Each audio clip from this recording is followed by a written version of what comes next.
Hello everyone, welcome back to my channel. I am again with another poetry, and this poetry is by John Keats. John Keats, one of the prominent name among romantic poets. Okay, though Keats lived a very short lifespan, but the work that he done is very remarkable in the history of English literature, especially for romantic age. His poetry are outstanding as a romantic poetry. Okay, so there are basically three prominent figures when we talk about romantic age. That is, first of all, it is P.B. Shelley, then it is John Keats and Lord Byron. These are the three prominent figures that stand in romantic age most prominently. Okay, when we talk of the John Keats, he lived a very short life. That is, he was born on October 31st, 1795. That is, birth date is October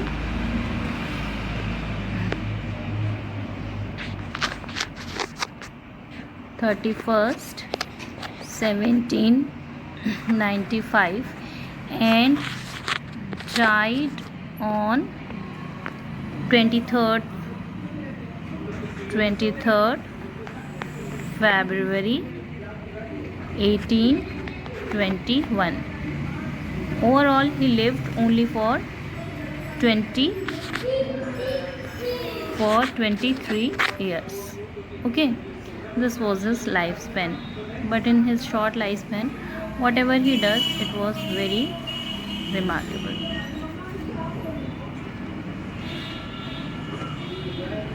Now, his birthplace was Margate, City of London, UK. Okay, father name was Thomas Keats. He was a stable keeper. Mother was Frances Jennings Keats. Okay, father's name was Thomas Keats. He was a stable keeper. Okay, stable keeper. Mother's name was Frances Jennings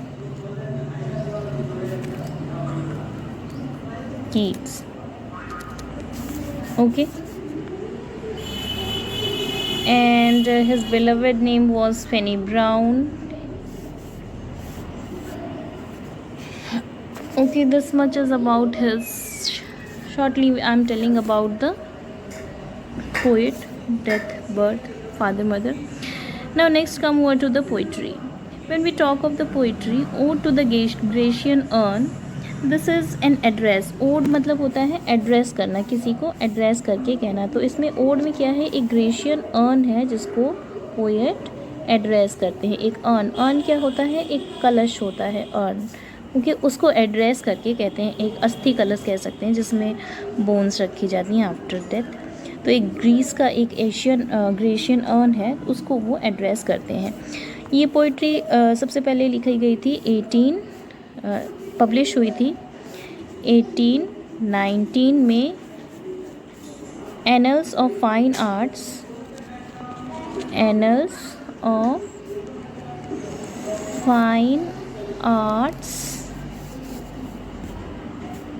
book में. Okay, anonymously, इसमें किसी का name नहीं था. It was published anonymously. Okay, and इस poetry को right करने की इंस्पिरेशन पोइट को मिली थी एक अर्न को देख करके. दैट वाज, वो किसका अर्न था, लॉर्ड होलैंड का अर्न था. उसको देख करके, उस अर्न को देख करके पोइट को इस पोइट्री को राइट करने की इंस्पिरेशन मिली थी. Okay, next what happened, it is said that the writers come through the article of Benjamin Haydon, and through this article he was inspired to write this poetry. Okay, so let's come over to the poetry section. Here what the poet says: thou ode to the Grecian urn, the poetry is ode to the Grecian urn. Ode means address करना, किसी को address करके Grecian earn को इस poetry में address किया जा रहा है। ग्रेशियन अर्न क्या है? एक ग्रीस का एक अस्थि कलश है, अर्न है, उसको एड्रेस करके पोइट क्या कहते हैं? Let's see. दाऊ, दाऊ इसमें किसको कहा गया है? उसी अर्न को कहा गया है। Thou still unravished bride of quietness. Poet को क्या, पोइट उसको क्या कह रहा है? ब्राइड कह रहा है। उस अर्न को क्या कह रहा है? ब्राइड कह रहा है। एंड कैसी ब्राइड है? Unravished, untouched, okay. Of quietness, किसकी ब्राइड है? क्वाइटनेस, शांति की, साइलेंस की, okay. The foster child of silence and slow time, किसकी चाइल्ड है? साइलेंस और स्लो टाइम की। फॉस्टर चाइल्ड मतलब गोद लिया हुआ बच्चा हो तुम। अब ये किस, कौन है ये गोद लिया हुआ बच्चा? और unravished bride, Grecian urn, okay. Sylvan historian, who canst thus express. Sylvan historian means pastoral historian. Pastoral एक तरह के क्या कहते हैं, जो ग्रामीण जीवन के बारे में बताते हैं, उनको कहते हैं सिल्वियन हिस्टोरियन। हु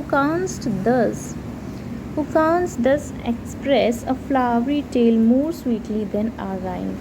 तुम क्या हो? एक तरह की सिल्वियन हिस्टोरियन हो, पेस्टोरल हिस्टोरियन हो एक तरह के, जो क्या एक्सप्रेस करा। यहाँ पे कांस मतलब कैन, ओके। इस कांस का मतलब कैन नॉट नहीं है, कांस मतलब कैन। दस एक्सप्रेस, तुम क्या एक्सप्रेस कर सकते हो? अ फ्लावरी टेल, एक फ्लावर से भरी हुई, फूलों से भरी हुई, प्राकृतिक सुंदरता से भरी हुई एक कहानी। More sweetly than our rhymes, जितनी सुंदर हम पोइट्री लिखते हैं, राइम्स लिखते हैं, उससे ज़्यादा स्वीट एक फ्लावरी टेल तुम हमें बता सकते हो। ओ सिल्वियन हिस्टोरियन, किसको कह रहा है? उसी अर्न को। हिस्टोरियन क्यों है? क्योंकि वो बहुत कुछ बताता है इतिहास के बारे में। क्या क्या बताता है? Let's see. What leaf-fringed ligand hunts about thy shape? leaf-fringed means एक लीफ का एक तरह से माला सी बनी हुई है, लीफ बीच बीच में लगी हुई है। leaf-fringed ligands hunt about thy shape, तुम्हारा जो ये जो कलश है उसमें कुछ लीफ सी जो फ्रिंजेड एक तरह से फ्रिल जैसी झालर से लगी हुई है। ये ligands hunts about Dai shape, मतलब तुम्हारे शेप के चारों तरफ ये कौन सी लीफ फ्रिंजेड लिगेंड्स, कौन सी कथा है? लिगेंड मीन्स कथा, ये पत्तियों से भरी हुई कौन सी कथा तुम्हारी शेप के चारों तरफ लगी हुई है? ये किसकी कथा है? ऑफ डाइटीज़ मतलब कि देवदूतों की, मॉर्टल्स या फिर मृत्यु लोक में रहने वाले लोगों की, और वो या फिर दोनों की कथा है। इन टेम्पल और डेल्स ऑफ आर्केडी, या उन टेम्पल्स या फिर उन डेल्स आर्केडी की, इन टेम्पी और द डेल्स ऑफ आर्केडी, ऐसे डाइटीज़ या मॉर्टल्स जो कि कहाँ रहते हैं? टेम्पी में रहते हैं या फिर आर्केडी की घाटियों में रहते हैं। ये टेम्पी और आर्केडी दोनों फेमस हैं पेस्टोरल ब्यूटी के लिए, ओके, नेचुरल ब्यूटी के लिए, फूल और सुंदरता, प्रकृति की सुंदरता के लिए ये टेम्पी और आर्केडी दोनों बहुत फेमस हैं। तो क्या कह रहा है सिल्वियन हिस्टोरियन? तो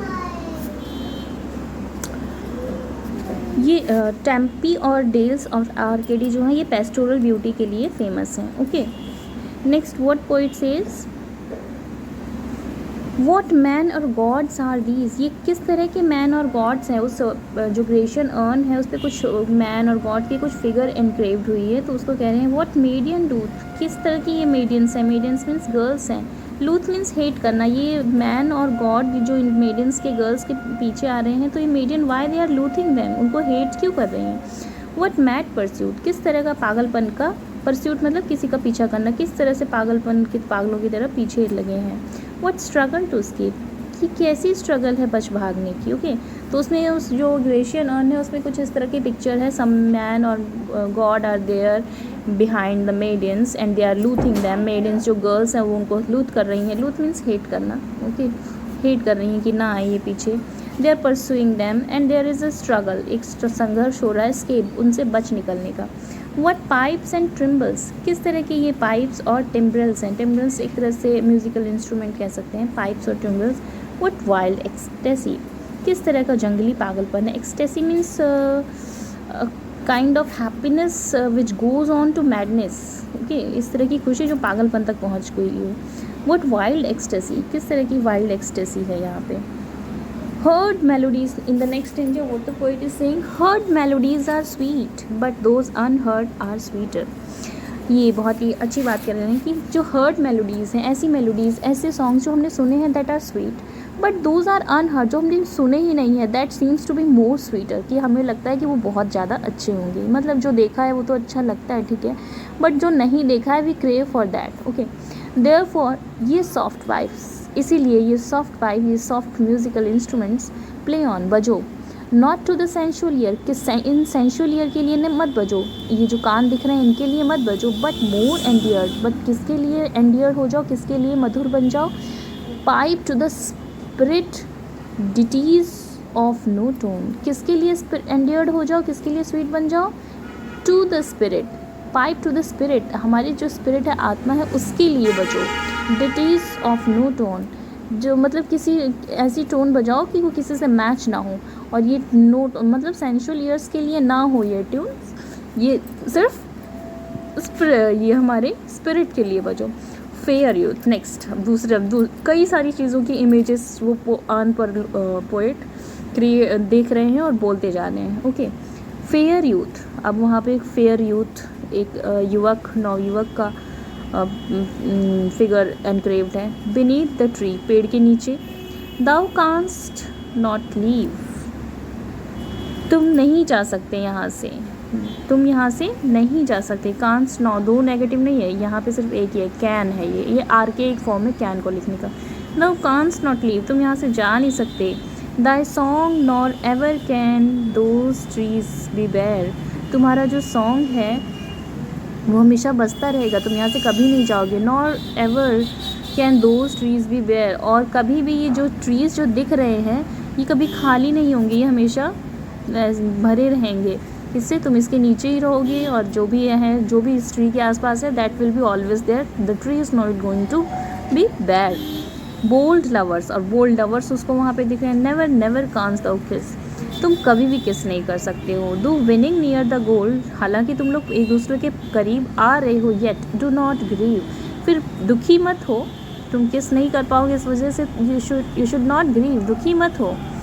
because why you should not grieve, she can not fade, वो कभी, ये अभी देखो ग्रीव की स्पेलिंग, ये आर के एक तरीका है लिखने का, पुराना तरीका है, मतलब आर के एक वर्ड्स कुछ आ जाते हैं। शी कैन नॉट फेड, वो फेड नहीं होगी। Okay, do thou has not thy bliss, लेकिन तुम्हें अपना जो एक हाईएस्ट जो प्लेजर मिलता है किस करने, whatever the lovers enjoy in their love making, you can not get that highest level of pleasure, but you should not grieve because she will not fade, वो fade नहीं होगी कभी भी।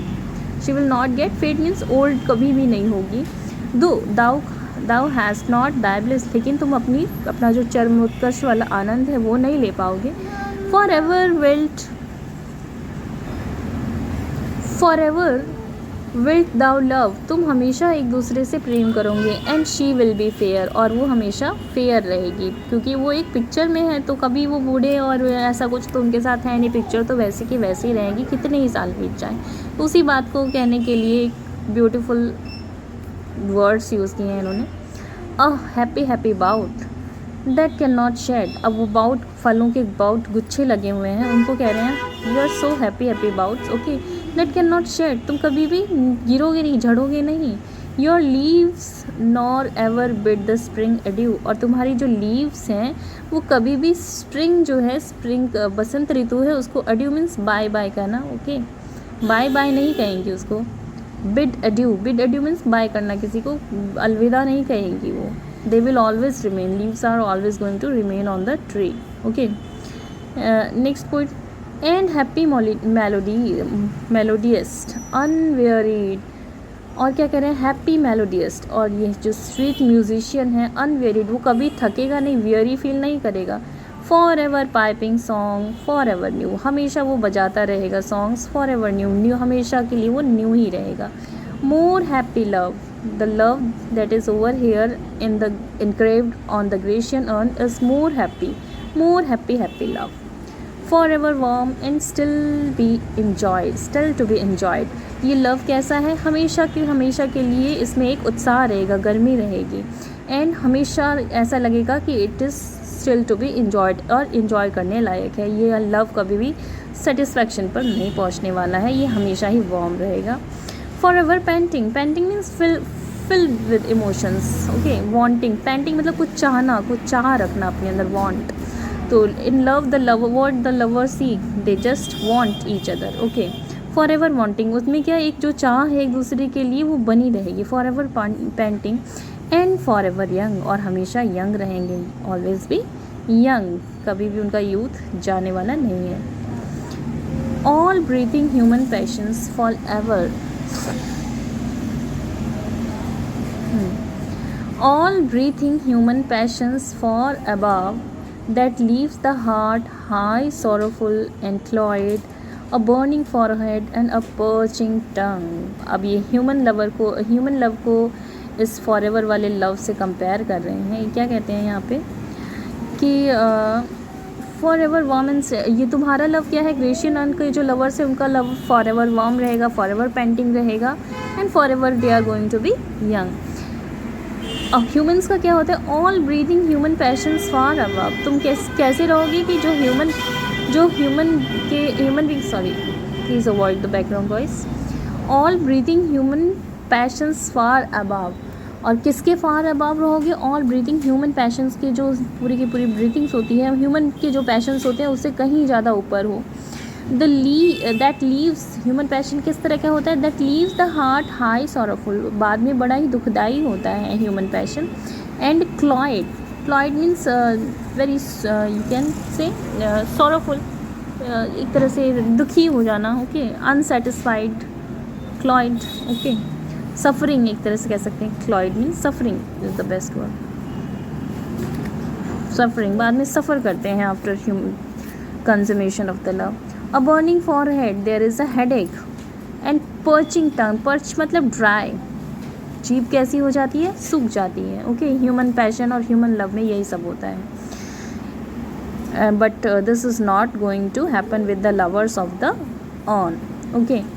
Who are these coming to sacrifice, अब urn पे कुछ picture बनी है जिसमें कुछ लोग सेक्रीफाइस, बलि चढ़ाने के लिए आ रहे हैं किसी हीफर की, हीफर एक छोटा सा बछड़ा होता है, उसकी बलि चढ़ाने आ रहे हैं, हीफर ये लिखा हुआ है, heifer. Who are those coming to the sacrifice, ये सेक्रीफाइस के लिए कौन आ रहे हैं, सेक्रीफाइस बलि चढ़ाने। टू वॉट ग्रीन अल्टर, ये किस तरह का ग्रीन अल्टर है, ग्रीन अल्टर मतलब बलि की वेदी, जहाँ पे बलि चढ़ाया जाता है उसको कहते हैं अल्टर। ओ मिस्टीरियस प्रीस्ट, एक रहस्यमय पुजारी। Leadest thou that heifer lowing at the skies, तुम उस लीडस्ट दाउ, तुम इस हीफर के आगे आगे चल रहे हो जो कि लोइंग एट द स्काईज, वो ऊपर देख करके रंभाना बाँ कर रहा है, आवाज़ निकाल रहा है, लोइंग इस तरह से, okay. And all her silken flanks with garland dressed, और उसके गले में क्या, सिल्कन फ्लैंक्स में जो गले में लटकता हुआ सा जो चमड़ा होता है काऊ के, वो सिल्कन फ्लैंक्स है, वो किससे ड्रेस्ड है, किससे डेकोरेटेड है, गार्लैंड, उसके माला पहना रखी है क्योंकि बलि के लिए ले जा रहे हैं। What little town by river और सी शोर, ये कैसा छोटा सा टाउन है, छोटा सा टाउन जैसा है, बाय रिवर नदी के किनारे, और सी शोर या फिर मतलब सी शोर है, कुछ समझ में नहीं आ रहा क्या है। What mountain bulls with peaceful citadel, citadel एक छोटा सा झरना होता है उसको कहते हैं साइटेडल। ये और यह कौन सा पहाड़ बना हुआ है एक पीसफुल झरने के साथ में, okay. Is emptied of this flock this pious morning, ये पूरा का पूरा टाउन है जो ये एम्प्टी हो गया है, ये जो झरने वगैरह लगे हैं, माउंटेन है, ये छोटा सा नदी के किनारे जो गांव है, is emptied with this flock, ये पूरे लोगों से खाली हो गया है, यहाँ के लोग चले गए हैं, कहीं चले गए। दिस पायस मॉर्निंग, इस पवित्र सुबह में सब लोग यहाँ से चले गए हैं। And little town Dai streets for ever more will be silent and not a soul to tell why thou art desolate can ever return।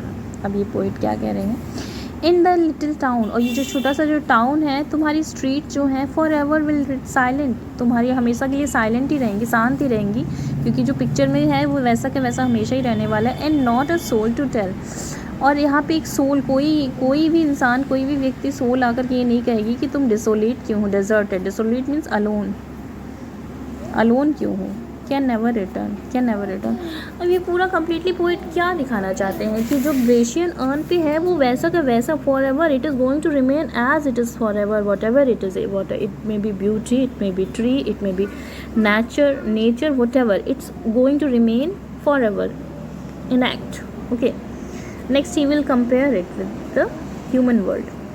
O attic shape, attic मतलब प्राचीन शेप, एटिक मतलब पुरानी शेप, जो attic shape है क्या है ये, urn है जो। फेयर एटीट्यूड, तुम्हारा एटीट्यूड फेयर है। With brede of marble men and maidens overflowed, तुम्हारे ऊपर क्या बने हुए हैं, ब्रेड ऑफ मार्बल्स, मार्बल्स से क्या क्या बना हुआ है तुम्हारे ऊपर, मैन और maidens, man and women's, overflowed तुम्हारे ऊपर जो एनग्रेव किए हुए मढ़े गए हैं, वॉट एनग्रेव खोद करके जो बनाया गया है तुम्हारे ऊपर। With forest branches and trodden weeds, और क्या क्या है, फॉरेस्ट हैं, ब्रांचेस हैं और ट्रोडन वीड्स, घास है, घास उगी हुई है जो कि पैर के द्वारा कुचल दी गई है, ऐसा कुछ पिक्चर उसके ऊपर बना हुआ है। Now silent form do tease us out of thought as do eternity cold pastorals. अब क्या कह रहे हैं यहाँ पे, दाउ साइलेंट फॉर्म, तुम जो साइलेंट से हो, डू टीच अस, तुम हमें सिखाओगे, आउट ऑफ थॉट, हमें हमारे अंदर एक विचार जरूर पैदा करके शिक्षा दोगे। क्या शिक्षा दोगे, एज डूज एटर्निटी, जैसा कि हमें अनंत काल से देते आए हो। कोल्ड पेस्टोरल, कैसे पेस्टोरल हो, यू आर कोल्ड, ओके, कोई हलचल नहीं है तुम्हारे अंदर। Pastorals, pastorals village life. You will teach us, क्या सिखाएंगे, When old age shall this generation waste, जब ओल्ड एज आगे चल करके मतलब जैसे जैसे वक्त बीतता जाएगा और ये जनरेशन वेस्ट हो जाएगी, तबाह हो जाएगी। दाउ शैल रिमेन, तुम रहोगे, इन मिडेस्ट ऑफ अदर, वो दूसरे जो दुख हैं वो मीन्स दुख परेशानियाँ उनमें, देन आर्स, हमारे जो हैं, a friend of man to whom thou say, तुम सब दुखों में रहोगे। देन आर्स, जो हमारे हैं उनके कंपैरिजन में तुम सब दुखों में पड़े रहोगे यहीं पर। अ फ्रेंड टू मैन, तुम एक तरह से इंसान के फ्रेंड रहोगे। टू होम दाउ से, और उसको क्या कहोगे, beauty is truth, truth is beauty. Final line क्या कह रहे हैं, ये बहुत ही इंपॉर्टेंट लाइन है, ऑफन कोटेड लाइन्स है। ब्यूटी इज़ ट्रुथ, सुंदरता ही सत्य है, सत्य ही सुंदर है, दैट्स ऑल। ओके, ये हमारे यहाँ ये भी कहा जाता है, क्या ट्रुथ क्या है, सत्यम शिवम सुंदरम, वही चीज़ यहाँ पे भी आ गई है। ओके, दैट्स ऑल, ये know on earth and all ये नीड टू नो, ये सबको जानना है, क्या जानना है सबको, दैट इज़ ऑल, ये नो ऑन अर्थ, इस पृथ्वी पर सबको यही जानना है, एंड ऑल यू नीड, और यही जानने की ज़रूरत है। ये बहुत ही ब्यूटीफुल लाइन है और इसका मीनिंग इस इन वर्ड से कहीं ज़्यादा आगे है। Okay, so this is the most beautiful oft coated lines. पूछी जाती है किसकी पोइट्री से ली गई है, तो ये जॉन कीट्स की पोइट्री से ली गई है। लास्ट लाइन है ode to Grecian urn. So this short and beautiful poetry is ending over here. I hope you enjoyed the poetry. Thank you.